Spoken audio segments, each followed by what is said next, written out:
பொன்னிவளவன் அவர்களை மேடை கழிக்கிறோம். வரலாற்றில் தெளிவு பெறாத இனம் எழுச்சி பெற முடியாது என்கிறார் லெனின். என் நாட்டு வரலாறு என்னை உருவாக்கியது என்கிறார் ஹிட்லர். வரலாற்றை படிக்காதவன் எவனும் வரலாற்றை படைக்கவே முடியாது என்கிறார் புரட்சியாளர் அண்ணல் அம்பேத்கர் அவர்கள்.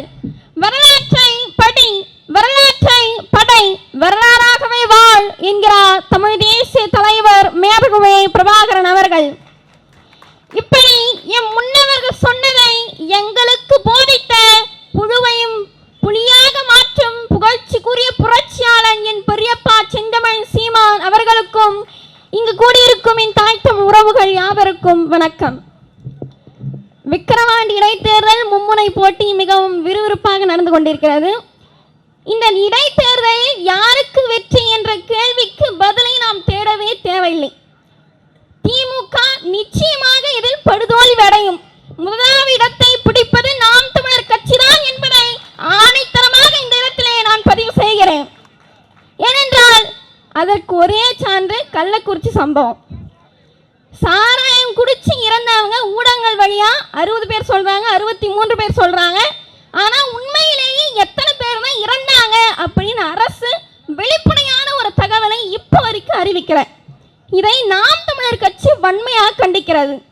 இந்திய அரசியலமைப்பு சட்டம் பிரிவு 36 இருந்து 51 வரைக்கும் அரசு கொள்கையினை நெறிவுறுத்தும் கோட்பாடு, அதாவது directive principle of state policy அப்படின்னு ஒன்று இருக்கு. அதுக்குள்ள சரத்து 47 என்ன சொல்லுதுன்னா, போதை தருகின்ற குடி வகைகளையும் அது மட்டும் இல்லாம மக்களுடைய உடல் நலத்திற்கு தீங்கு விளைவிக்கக்கூடிய மருந்து பொருட்களையும் மருந்தாக இல்லாம, எப்படி மருந்தாக இல்லாம உட்கொள்வதை தடை செய்ய அரசு முன்வந்து முயலுதல் வேண்டும். இதுதான் ஒரு அரசுடைய தலையாய கடமை அப்படின்னு சரத்து 47 இந்திய அரசியலமைப்பு சட்டம் சொல்லுது. இந்த இந்திய அரசியலமைப்பு சட்டத்தின்படி தமிழ்நாடு அரசு நடக்கிறதா, செயல்படுகிறதா என்ற கேள்வி நாங்கள் முன்வைக்கிறோம். சாராயம் குடிச்சு இறந்ததற்கு தமிழ்நாடு அரசு 10 லட்சம் கொடுக்குது. கிருமானந்த வாரியார் வேடிக்கை ஒன்று சொல்வார், ஷாப்பு கோகனட் டுக்கு வேப்பிள்ளையாருக்கு டக்குன்னு. ஷாப்பு கோகனட்னா கடை தேங்காய், வேப்பிள்ளையாருக்குன்னா வழிப்பிள்ளையாருக்கு டுக்குனா எடுக்கிறது, டக்குனா உடைக்கிறது அப்படின்னு வேடிக்கையாக சொல்வார்.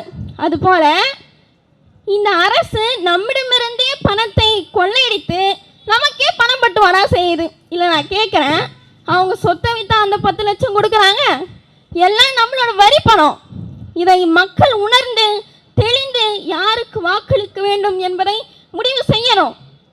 மானின் தலைமையில் செல்லும் புலி படையை விட புலியின் தலைமையில் செய்யும் மான் படை பலம் புரிந்ததாக இருக்கும்.